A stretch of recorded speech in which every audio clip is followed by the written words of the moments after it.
Wow, you guys have been sending me stuff, and I really appreciate it. I'm in the middle of a deep winter where I am. It's been really cold, and I've had got snowed in for a few days, and my heater wasn't working, and so it's been a little bit chaotic. But in the meantime, so much stuff is coming together, and I want to share with you.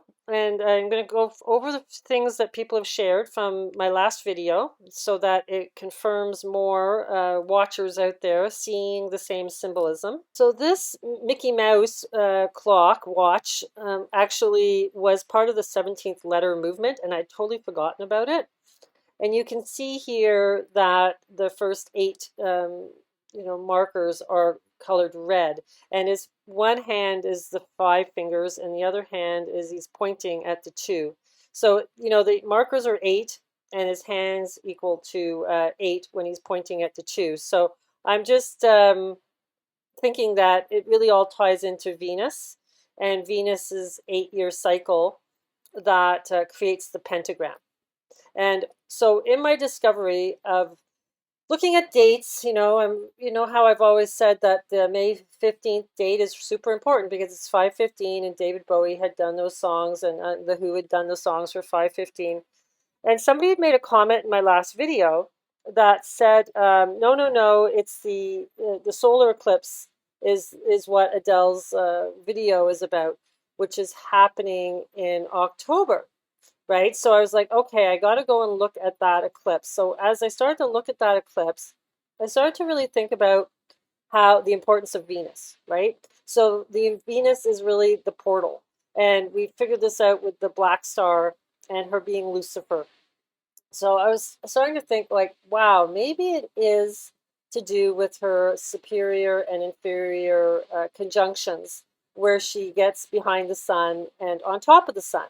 When she gets on top of the sun, it's only for 8 or 9 days. But when she goes behind the sun, it's actually like close to 50 days. So I started to go in and started looking and researching all that. And nothing major events never really happened on superior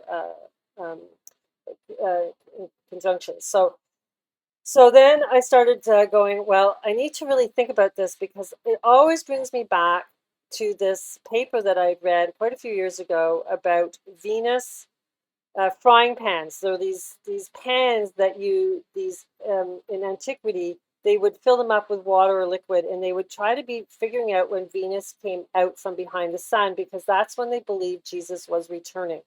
Okay, so I've done all the math, figured it all out, and I'm looking at this blood moon that's happening on November 8th.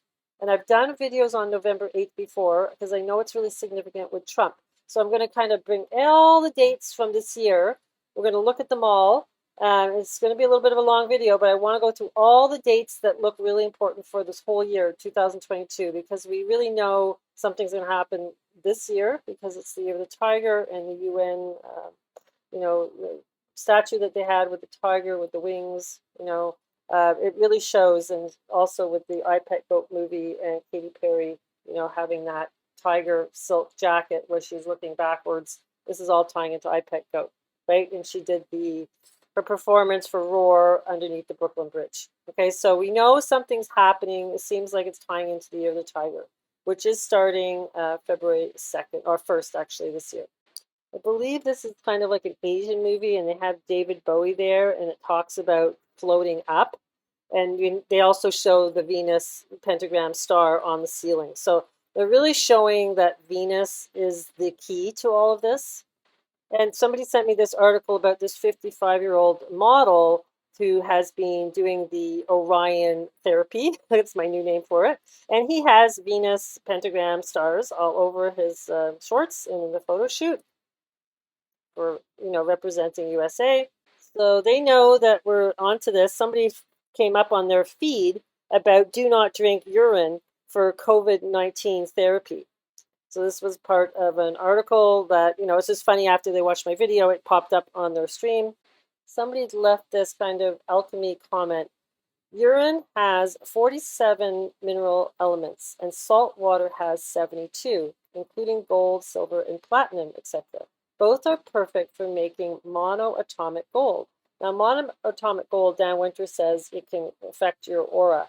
So in a negative way, like make holes in it if you take too much of it. And then the comment says Exodus 32:20. So I went and read it. And he took the calf the people had made and burned it in a fire. So I don't know how people make a calf, but then anyhow, he ground it up and then they scattered it on water and made the Israelites drink it. So yeah, I don't know. It's pretty bizarre. When I found this paper on Venus cycles, I was blown away. Okay, so these are these frying pans, and they found them in lots of burial sites and mostly with the wealthy. So they can't really figure out what this pan is. There's all different theories, but there's different archaeological is that have discovered different ways of interpreting what it means, right? And quote, so it's just theories. But here's the math, right? So it's 263 days. It's like 9 months. So this is why she's like the woman planet, because she's very similar to a woman's pregnancy. So there's a theory that women were using this to count their cycles so that they could, keep track of their pregnancies and, their birth control. But it gets a little bit more in depth than that because it wasn't just about that. There's all these different theories. You got to remember, this mirror on the wall ties into Cassiopeia, who sits in a chair that's tied to poppies and the opium. And then Virgo, her constellation looks like a chair when it's on its back, it's tipped backwards, which we've seen that symbolism at the Grammys with Beyonce. So we're starting to see that the woman is really Venus, right? They all represent Venus in the storybook in the sky. So Ishtar and Aphrodite and Venus all represent this fertility goddess, right?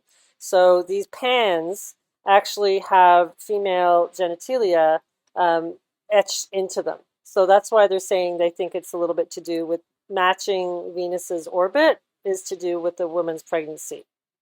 But we get the number 8 with the Ishtar, right? Ishtar, the star of Ishtar is the 8-pointed star. And it takes 8 years for the pentagram to be made. And we just had the Venus pentagram point on January 8th, and that's when she goes retrograde and she gets lagging behind the sun. So she's not happy in that phase. But when she comes up in the morning before the sun comes up, you can see her. So that's when she's in her Lucifer stage. Okay. So when she's in front of the sun and leading, as they're going around counterclockwise in the sky, and she's leading in front of the sun, she's in the night sky. And there she becomes, shining brighter than the sun. But when she's in her Lucifer stage, she is actually the black star. So that's why it ties into Elvis Presley with the black star and the flaming star. So she can be both, right? She's the black star or the flaming star.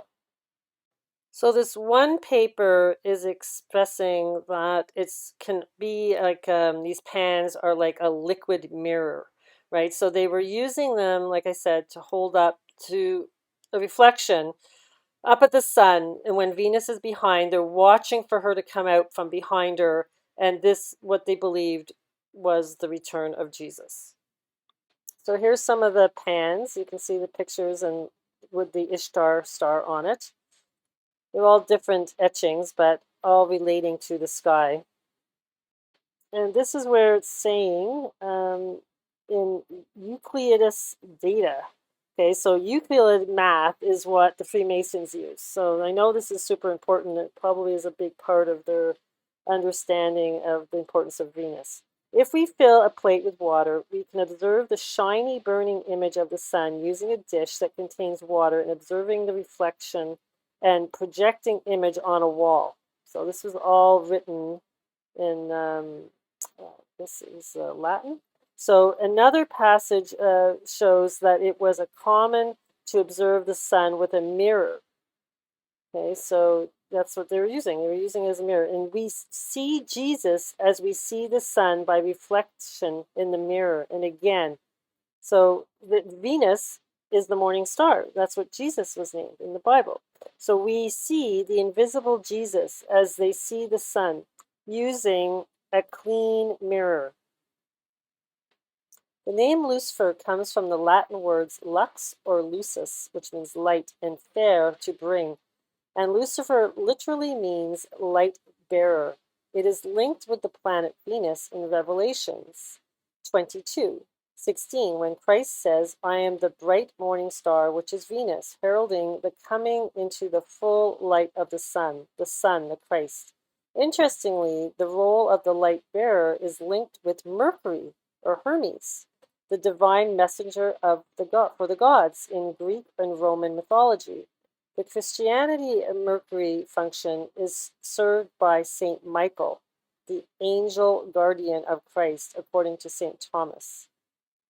So yeah, so it's linked to Mercury, right? So there's Mercury and Venus travel with the sun, and they're always like going, retrograde and leapfrogging, which Virgo Venus is behind and then in front, and Mercury's in behind and then in front of the sun. So they work with the sun. They're really the hermaphrodite, which to me is like your logic brain, and Venus is your intuition. And so it's the balancing of these two that you become the true hermaphrodite, and you get your brain wave to theta. So for Mercury is the messenger of the gods and the fourth ray of the fluid principle, which links the plan and purpose to divinity, known on the level of Buddha or intuition, which is ruled by Mercury, with the mind of Manas ruled by Venus, the fifth ray. Venus was the custodian of what we call the principle of mind and brought it to pure gift of embryonic humanity. So here it's saying it's the opposite. So there's this, because Venus is in your third eye, Taurus is in your mind, and Mercury is down where your throat chakra is. It's like just above your heart, which Plato said is your thymus, is your soul. So that's what I'm saying. There has to be like this transmutation. Like Venus has to come down to your heart because she rules love, and then Mercury is at your heart, just above your heart, and he has to go up into your brain. So there's like this transmutation that has to happen. They have to like swap. So they're saying here that the 5 synodic periods of Venus, or 99 lunar months, are 2 Olympiads. See, so it all ties into Olympics. And so that is interesting because the number 99, like the Get Smart show, she was number 99. It's all tying to Venus. This is all about the woman, right? So she would then continue by marking the areas 27, 26, 32, 31, 33, 37, 34, a total of 247 imprinted mythologies, after she would mark the 53 points in the center, which correspond to the dark days of the superior conjunction, when Venus goes behind the sun. Finally, she would complete the record by marking the outer circle with the 234 imprinted mythologies. But what is interesting is that they have here Mercury in the center on this one frying pan.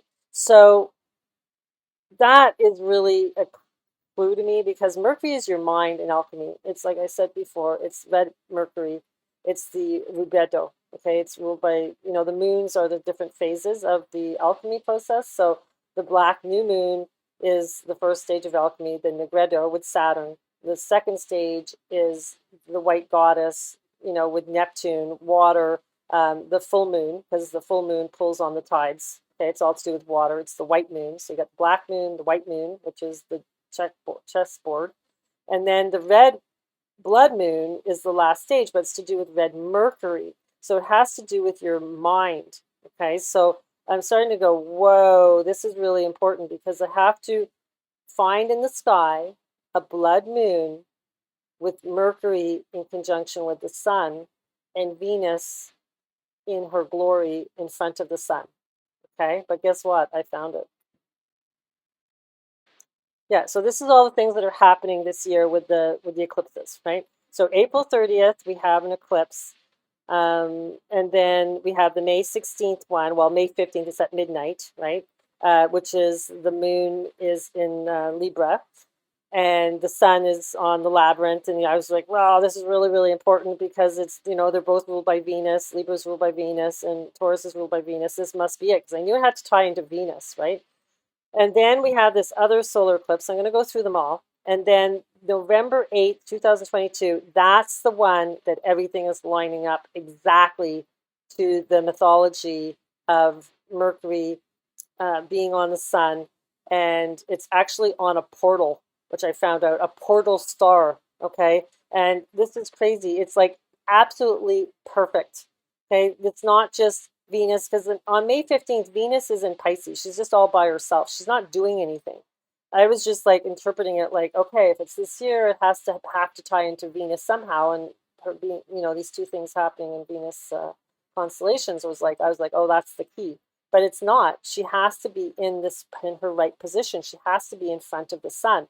So anyhow, it's November 8th. I'm going to show you how it's all linked to that date.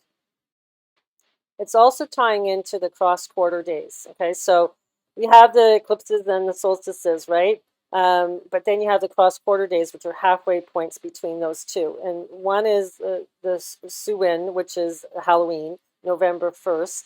And then the Beltane is May 1st, which is like May Day. It's the May Queen. And so I was always like, oh, it has to be in spring. It has to be in spring. That's the rites of the spring. It's got to be a spring, blood moon. But I'm starting to think like this one in November is like even more important because it's with the Suwin, and that's the All Saints Day, and it's tying into like the worshiping of the dead, which is what Halloween is. It's the worshiping of the passing through to the other realm. Okay, so it's more of a ritual to um, the the ascension process where you have to die first. The spring is more like your rebirth. Okay, so there's a difference, right? You have to go through the passage first. Now, the first thing that's really important after Valentine's Day, I'll go into, just recap on Valentine's Day and everything that's going on next month. But what happens in April is really important. We have a Jupiter-Neptune conjunction. Now, Jupiter cycles about 11 to 12 years, so it does get over, top of Neptune every 11 to 12 years. But Neptune hasn't been in this location of the sky since 165 years. So the last time was 1856. And that's when all the Civil War was just starting to brew with John Brown, because he was fighting to free slaves. And then, he ended up getting hung for doing that. And that's what started the Civil War. Okay, so this is really kind of like, it's not bad, but it's just the fact that there's history to it. The last time this happened in Pisces is kind of, like a little bit intense because it's like, why is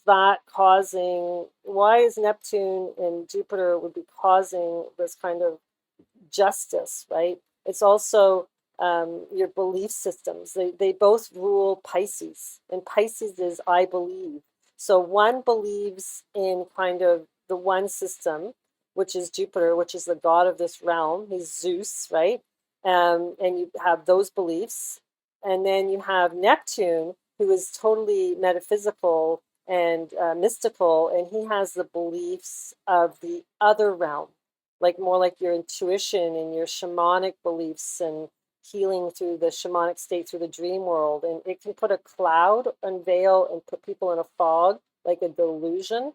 And it can also create inspiration to stand for your beliefs. So these two planets, it's like they're kind of like opposing the two different realms, right? So it's causing, I guess, a sense of war. And it's right beside the circlet of Pisces, which I believe is the crown of Christ, and it's shaped like a pentagon, which is also the Q, right? When you have aspects, I explained that before. If you have a pentagon shape in your chart, and then you have a pentagram star inside that, that's called a quintile, and that's a Q.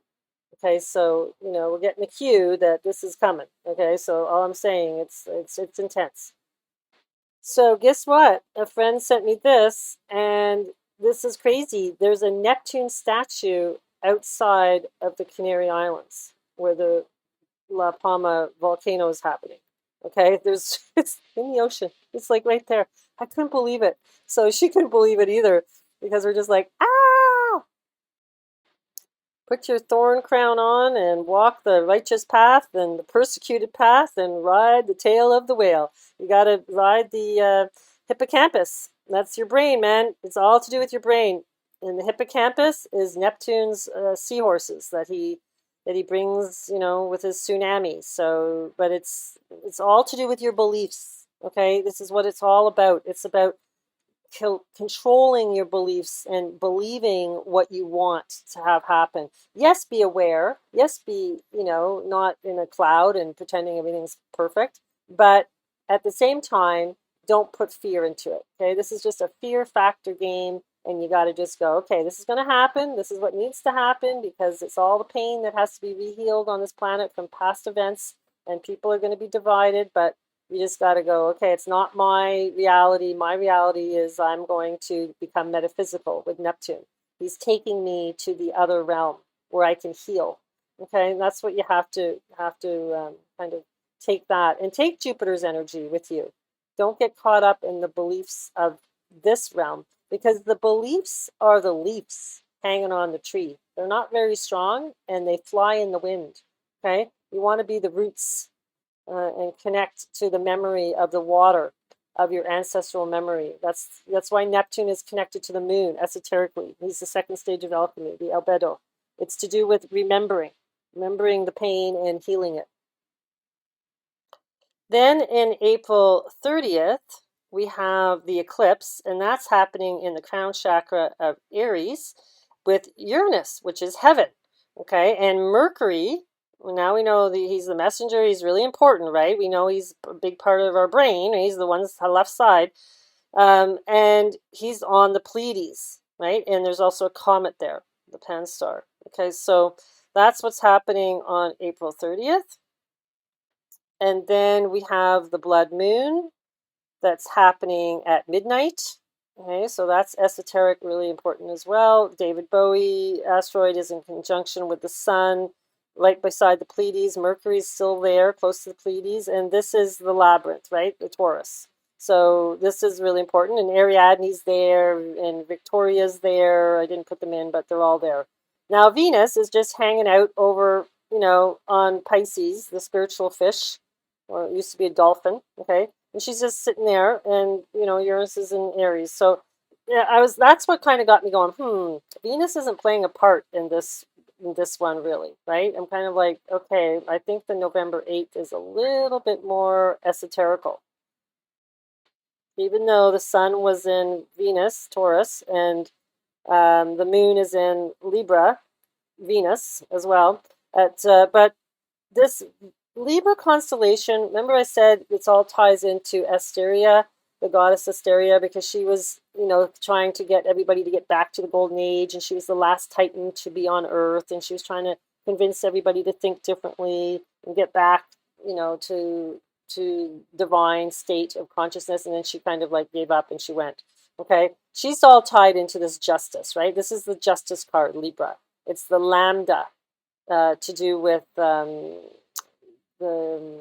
Greek letters. Okay, it's lambda. It's really to do with justice and fighting for your justice and your beliefs. It's also the omega symbol, which is the Libra symbol. It looks like the omega, is the death symbol, right? So this is kind of to do with the omega, the alpha and the omega. There's two stars that are really important in the Libra constellation. There's Zubin el-Janubi, which is kind of at the top of the scale, like on the bar, the middle pillar of the scale. And the scales are to the left, right? And then we have Zubin esh Shemali. And these two stars in antiquity were the two scales. They flipped the scales. Oh yeah, so this is really, really important. Okay, so Zubin el-Janubi is one scale, and then Zubin esh Shemali is the other scale. And we're going to go into the meaning of these two stars. Zubin el-Janubi is actually two stars. It makes one. Okay, so it's like a binary. Zubin means scales, and El means God, right? The Elohim. Janubi means kneeling. So really it's, the justice of God. You're kneeling in front of God, and there's being justice being granted to you or not granted, right? That's what that constellation means. So it's really, really important placement. And you want to be on that one scale, not the other scale. Zubin Eshemali is a giant, giant, giant bright star, 150 times brighter than the sun, approaching at 21 miles per second. It's funny that 21, right, is the universe card in the tarot. So then I wanted to check out S, the name of this. So S, this ES means to be. Eshemali, so S, and then Sha means tea. So it's something to, it's liquid, right? They're taking the liquid. And Mali is bad. Okay, false, bad, wrong. Okay, so there you go. There's the name of the two stars, two scales. And then we get the scales, like just the scales of the fish, the scales of a mermaid. It's all tying into Neptune, right? Scales, it has two meanings, right? So Neptunalia Day is actually on July 23rd, which is really weird because that's my birthday. This just came out today, January 22nd, when I was Googling Neptune, I saw it. So this is ice sculpture exhibition made called Neptune's Ice World. And of course, the main theme is Neptune. They have everything here. Check this out. They have the mermaid. It's a whole Neptune theme, right? So it's all the underwater mythology. The main feature, of course, is the shell of Venus, right? Because she's like, that's her symbol, is the shell. And they're explaining how this is all made with, carving, and they keep it below freezing. It's at a restaurant, and you can go do this exhibition. And he's showing a close-up of it, and there's this guy with the one-eye glass, in his eye. It's like, I'm like, oh my God, it's the all-seeing eye with the top hat on, like a magician, right? The symbolism. I'm just like, are you kidding me? And of course, they have the clamshell with the pearl in it. So there you go. You got to be the pearl. Just be the pearl. Have your shell on, your armor of God, be the pearl inside, which represents the moon. And I'm sure it represents the white moon, right? Which is the second stage of alchemy, which is tied to Neptune and water and the Lady of the Lake. So it's all to do with the white goddess. July 23rd, we have quite a cluster of planets all on one side of the zodiac. So Neptune and Jupiter are separated, but they're both on the tail of the whale. We have the Vestal Virgins in Aquarius.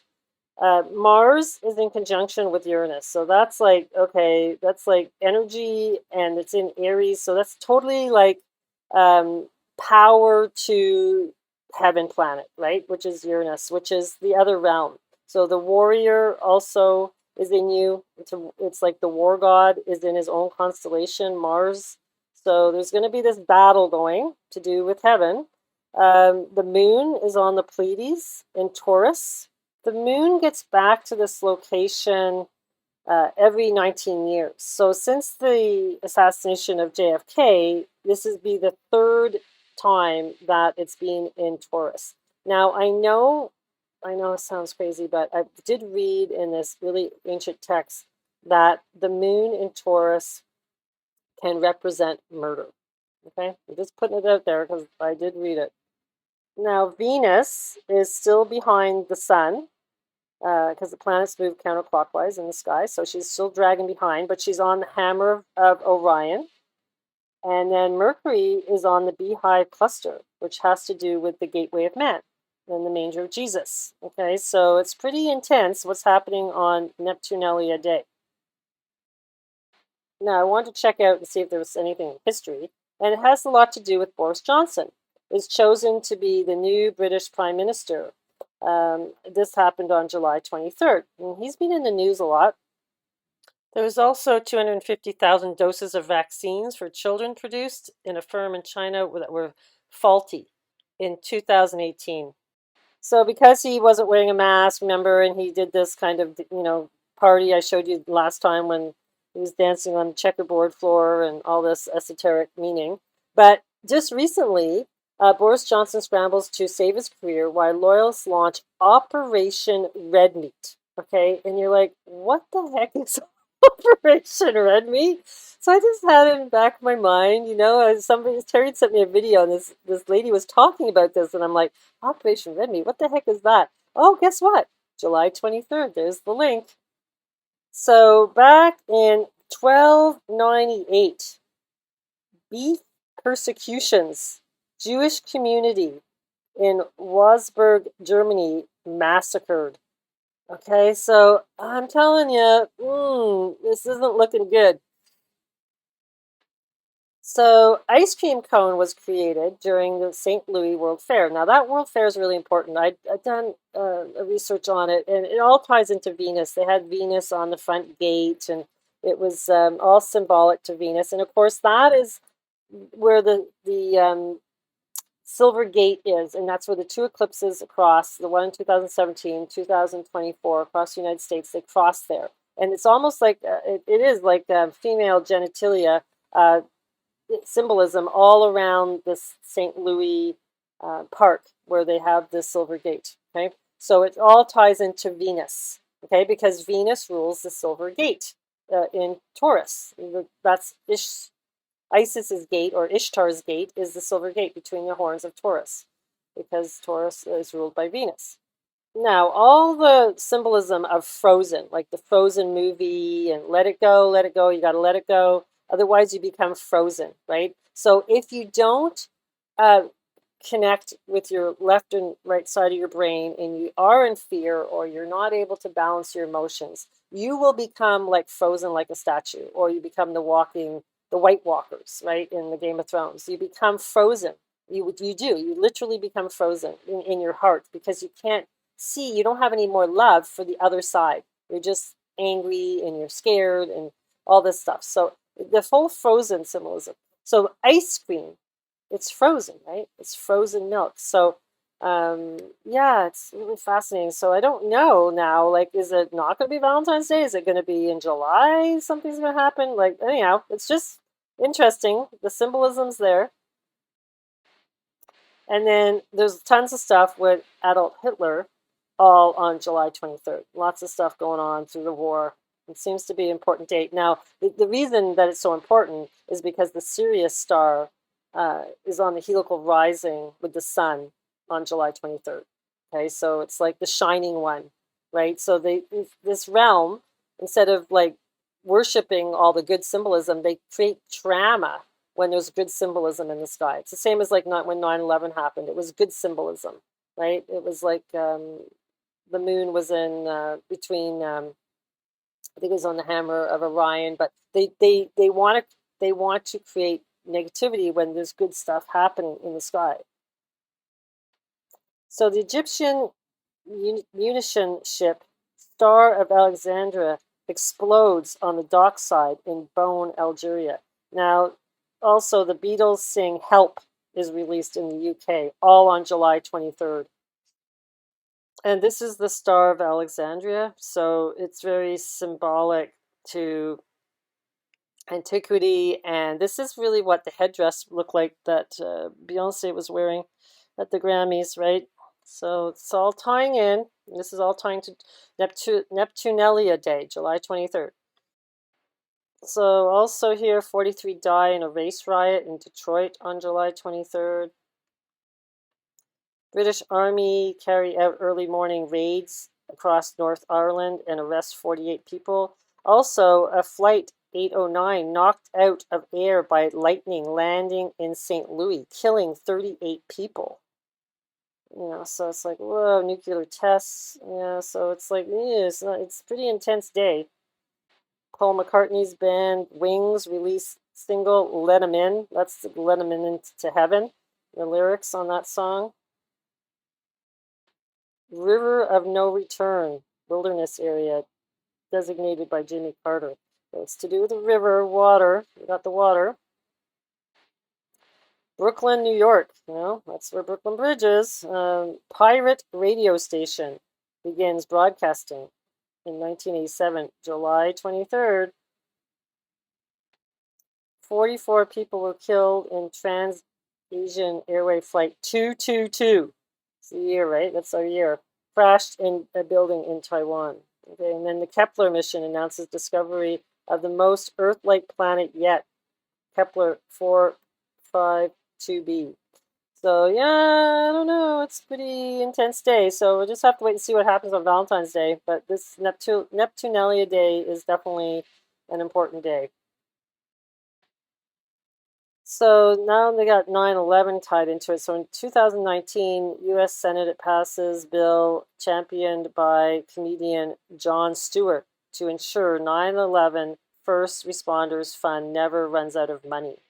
So they're just bringing the New York City into there. And then Nike Jordan's brand signs 2019 NBA #1 draft pick. Okay, so Nike is to win. Jordan ties into Israel. So the Jews, Christians. So yeah, don't know. We have a full moon on February 16th.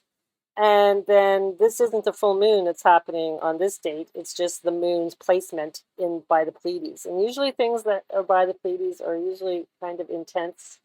So that's where George Floyd thing all happened, was when it was all connected to the Pleiades. So anyhow, we'll just have to wait and see. And also the Olympics last year started on July 23rd. That wasn't a good...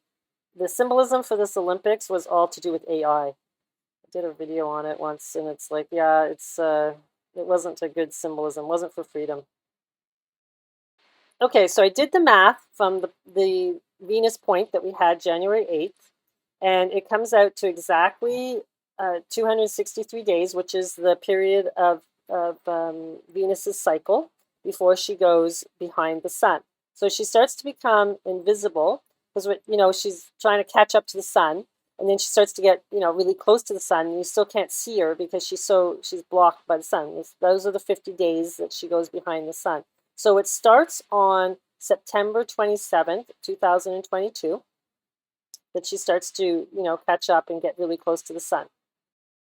Now, if you zoomed out more, she would be like being blocked by the sun, but I zoomed really in because at that time she's with Zavi Java star, which is ascension, which is one of the equatorial grid, alignments. That's a really important part of the sky, same as the tail of the whale is, and the Golden Gate, and the hammer of Orion. Those are the 4 main points that are like super esoteric, right? So Mercury is with her. So there's this conjunction between Mercury and Venus on the ascension star, and that's where Einstein, actually measured the speed of light from, when on that star. So then she's still trying to catch up to the sun on October 1st. You can see here she's like getting closer. On October 25th, she's caught up to the sun, and she's in conjunction with the sun. They're very close to the Shambhala star, and there's an eclipse. Okay, so the moon is eclipsing. So that's really important. So I kept on counting to see, when she got in front of the sun. The eclipse is actually happening at 5:15, like David Bowie and the Who song. Okay, so maybe they're talking about this eclipse, right? I'm thinking May 15th. Oh, it must be May 15th, but maybe it's not. Maybe it's this eclipse because it's on Shambhala, right? That's heaven. That's the inner earth. But you won't be able to see it in the sky because it's below the horizon. Yeah, the fact that it was happening at 5:15 was super important. But here it's coming out of the heliacal rising. It's rising, and it's at early in the morning at 8:11. And on the other side, it's like a big arch, right? Who do we have on the other side? We have Taurus there. And then we have Aries and Uranus. That's heaven. Okay, so this is a very important eclipse that's going on here. It's very esoteric because it's happening on Shambhala, but on the east, and then on the west we have Uranus, the planet, in the crown chakra. So this is extremely esoteric, and this is where they built the whole constellation for David Bowie. Was in that location of the sky by Shambhala. Then she starts to get in front of the sun. Okay, so she passes the sun and she gets on Shambhala totally, and the sun is behind her now. And this happens to be October 28th. And I don't know if you guys remember the Danny Darko movie. I did a couple of videos on him. It was all, when he jumped timelines and he was up on the tower, which represents the tower card, which is, you know, the lightning bolt, coming. That has to do with October 28th because the whole movies were all based around October 28th. Okay, so he was like counting and waiting for this day to happen. And, anyhow, the whole point is he ends up dying in the end. And he looks like he's dead in this timeline, but he goes to another timeline. So now you see this is maybe why, because it's all tying into this year. Now, if you take the number from when Venus and Mercury on Zavijava at the beginning of the 263-day count for Venus's cycle, it brings you to November 8th, okay, to 42 days. So it's not 50 days, okay? We're at the 42nd day mark when we get to November 8th, okay? So 42 days is the 42 judges, right? So it's always the judges. And then it's 1 month and 12 days, which can be 13 or it can be 22, both esoteric numbers there, right? So yeah, it's pretty cool. Yeah, so this is when November 8th is when the sun conjuncts Mercury, and it's a full moon. Okay, so it's a full moon, but it turns into a blood moon. That's what's so amazing. It is a blood moon. So Mercury, the messenger of the gods, which I always said Trump is Mercury, and it just happens that his text code is aligning to this number. Okay, we get 8 times 11 is 88, and it's 222, which is his text number. I always said he was 88 because he had an 88, I think, shirt given to him, football shirt. So now Mercury is in conjunction with the sun on Zubin el-Janubi. Bacchus is there. That's what George Washington, when he did his ceremony for, I think it was the Capitol building, it was all worship to Bacchus, and Bacchus is right there, and you can see Venus is there as well. She's now in front of the sun. Uranus on the other side of the zodiac, opposite to Libra. This is the male axis of the cardinal cross. Okay, so it's Libra and Aries. Capricorn and Cancer are the feminine. Okay, so really important. This is cardinal cross now. Okay, so this is why I'm like, this one is more important than May 15th because it's aligning to the cardinal cross. And Uranus, heaven planet, has a blood moon conjunction in Aries, the crown chakra. It's like, wow. And it's all tying to Venus's cycle. Okay, being, tying to Jesus, coming out, watching for the morning star, coming out of behind the sun, where she no longer is the morning star, and she's turning into the brightest of them all in the sky, the evening star, the flaming star. And when you think about the male axis of the cardinal cross, it's Venus, Libra, and Mars, Aries, your crown chakra, and that's what Valentine's Day is about, this Venus-Mars conjunction. They're lovers, right? So, yeah, and then the feminine cross is Saturn, Capricorn, and the moon, Cancer, which are both the equinoxes. The solstices. So the solstices are really important. And so, anyhow, it's all tied to Saturn, the moon, Venus, and Mars. That's the cardinal cross. Osiris, the big player, the Lion King, he's in the lion constellation of Leo. Zubin el-Janubi, a stargate to the new world. The scales are the acknowledged symbol of justice, moderation, prudence, and balance because of their purpose corresponds precisely with weighing of actions or activities.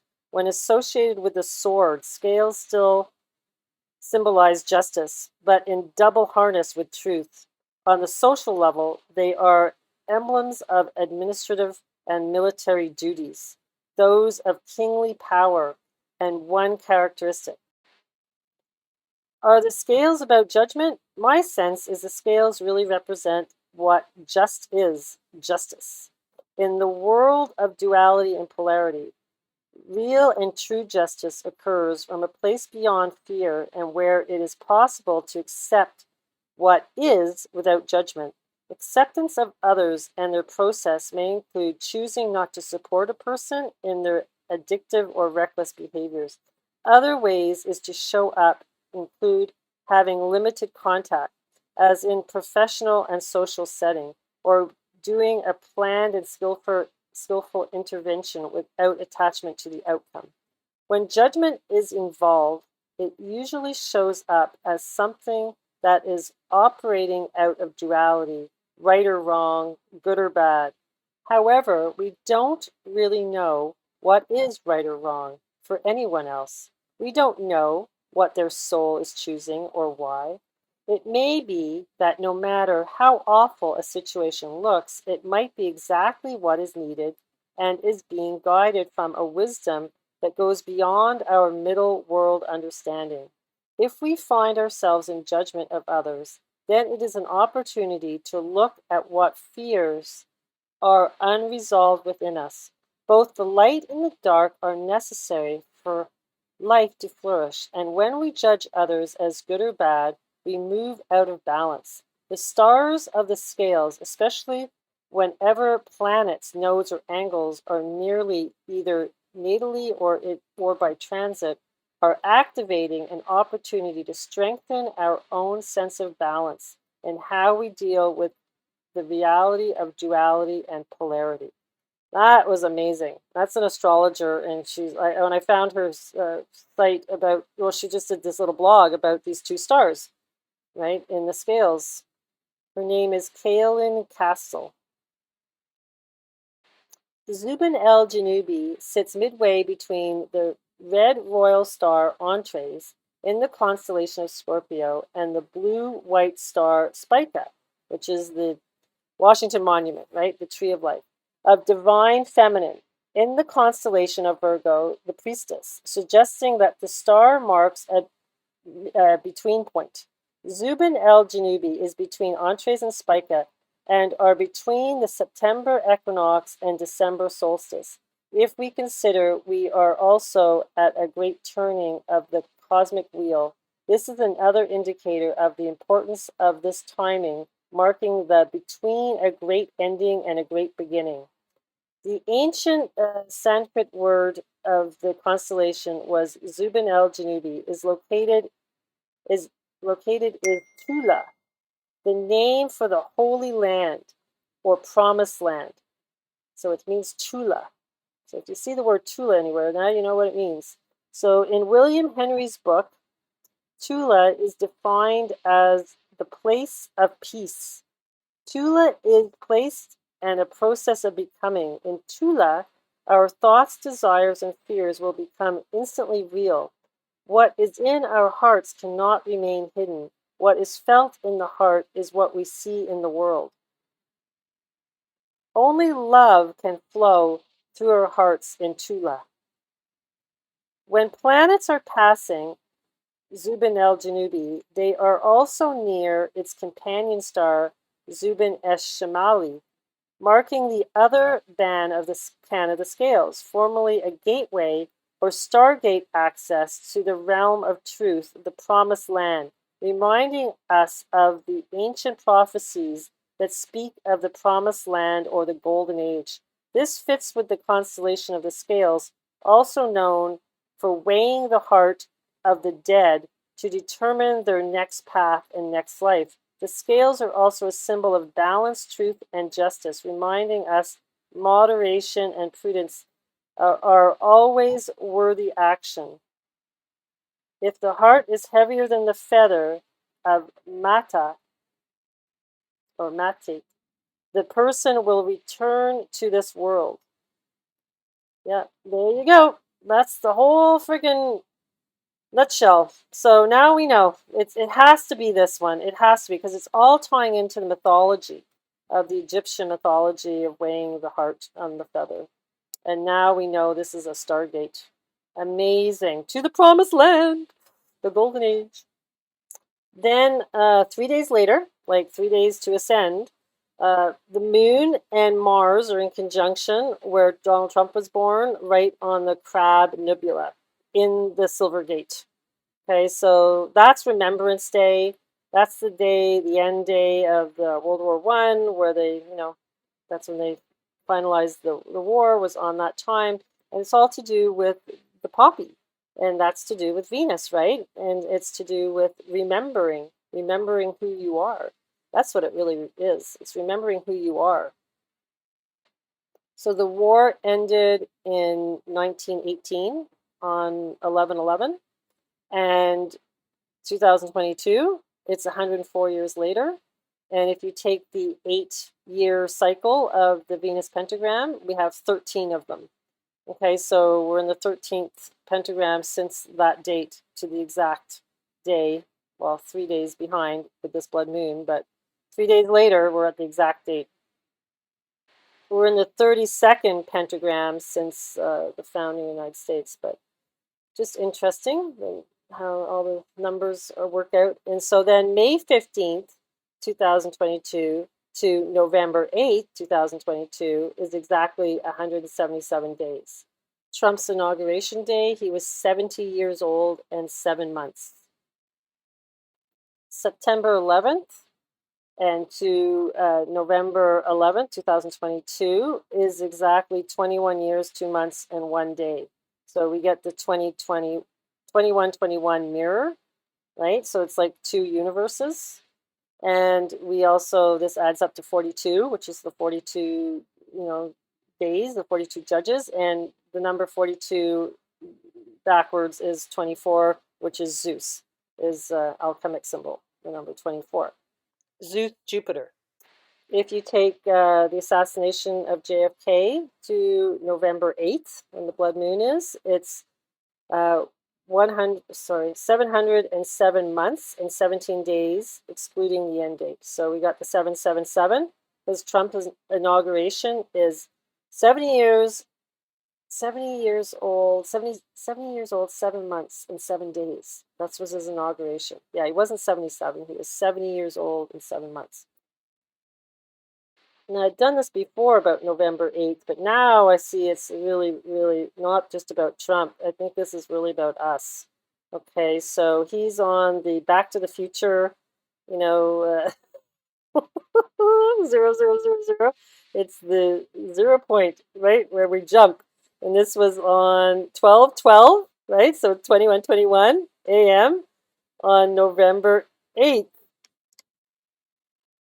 And then another tweet, today is our Independence Day, Trump says. The day that American working class is going to strike back. November 8th.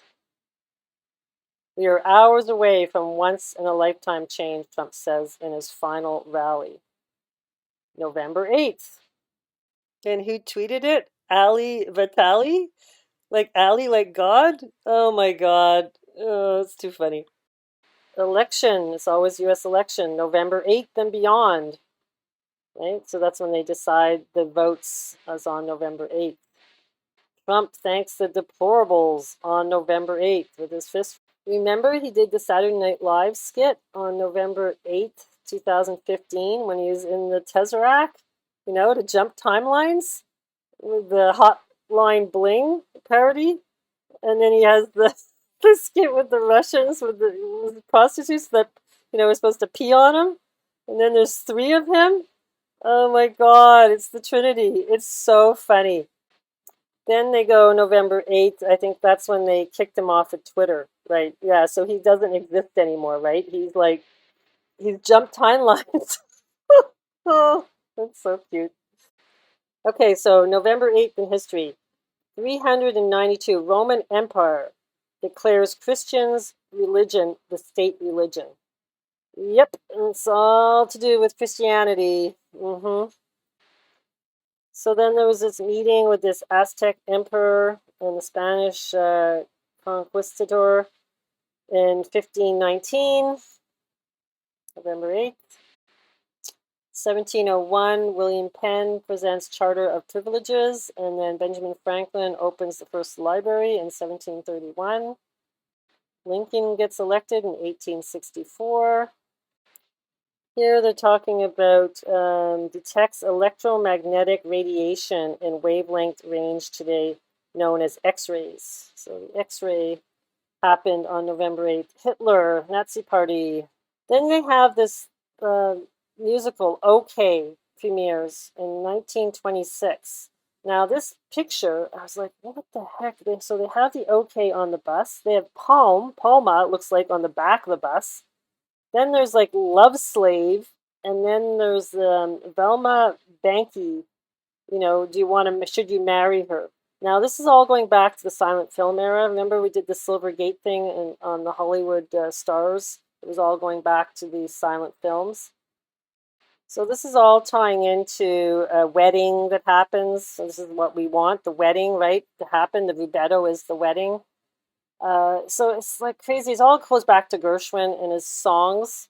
And this one song, Someone to Watch Over Me. I don't know if you've ever listened to that song, but so many artists have done it, like Frank Sinatra and Barbra Streisand. And that song talks about the lamb, being the lamb. Basically, you're the lamb of God.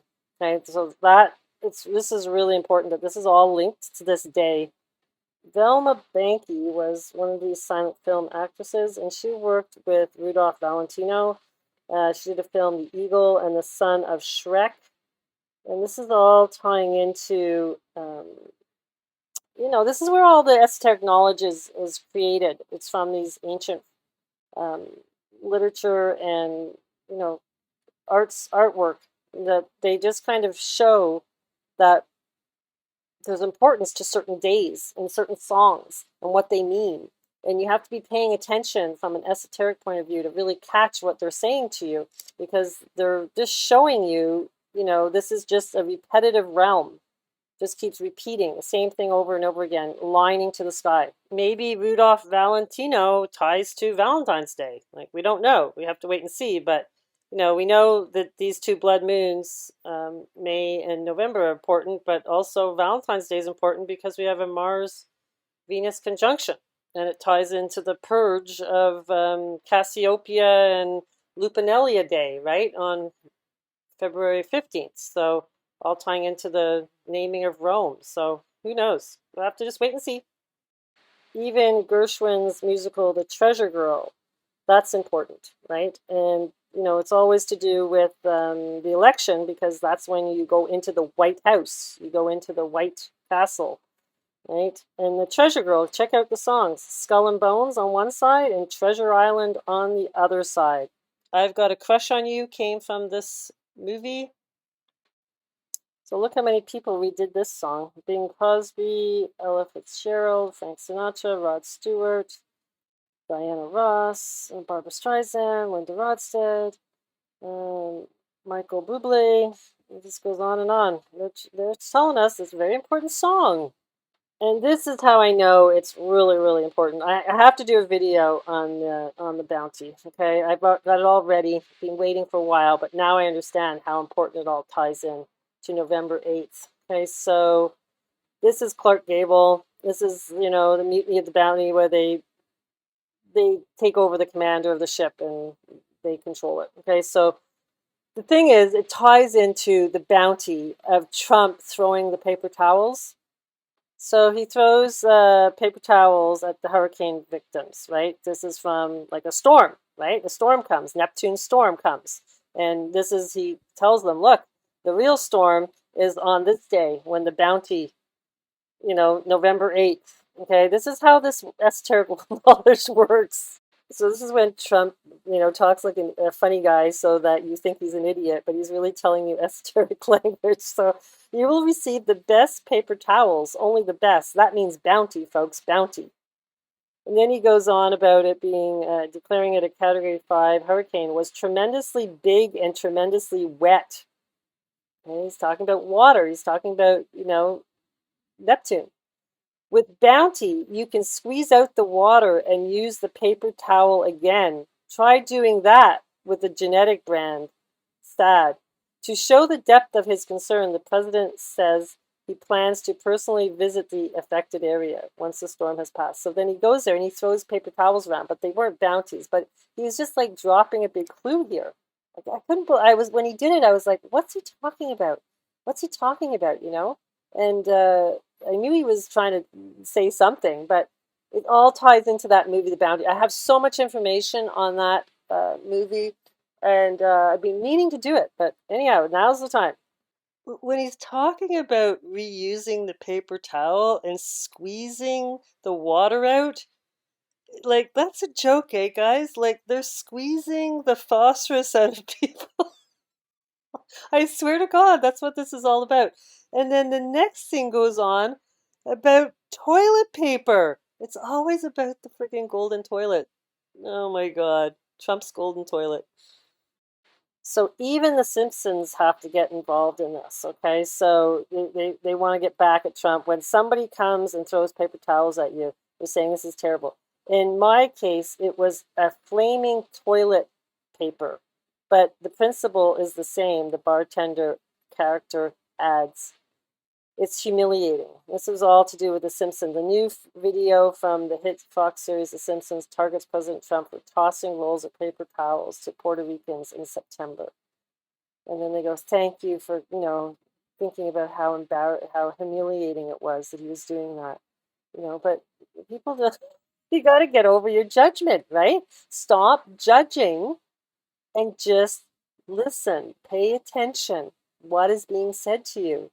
Right? Once you see it's all about polarity, you start to go, whoa, everything else is a whole other meaning. It's amazing. We have Imbolc coming up on February 2nd. It's also Groundhog Day and Candlemas. Now, February 1st is the beginning of the year of the tiger. So let's just look at the sky. So this is all happening when Saturn conjuncts the sun in Capricorn. Now, Saturn rules Capricorn. That's the devil card on the tarot, is the Capricorn card.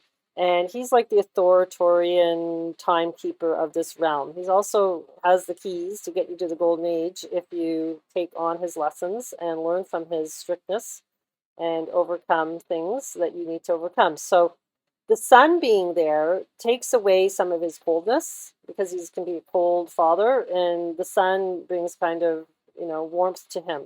So we're going to see what happens on that day. It's like he's kind of a little bit more teaching people to be responsible, and this is what he wants, right? He wants you to do things all the time, to work, to do, to be the doer, and be responsible with your time and everything. So the sun there, he's going to be less strong with his strictness, but also bringing some warmth to that feeling of, you're being a responsible person. The moon is in conjunction with Jupiter, and it's a new moon.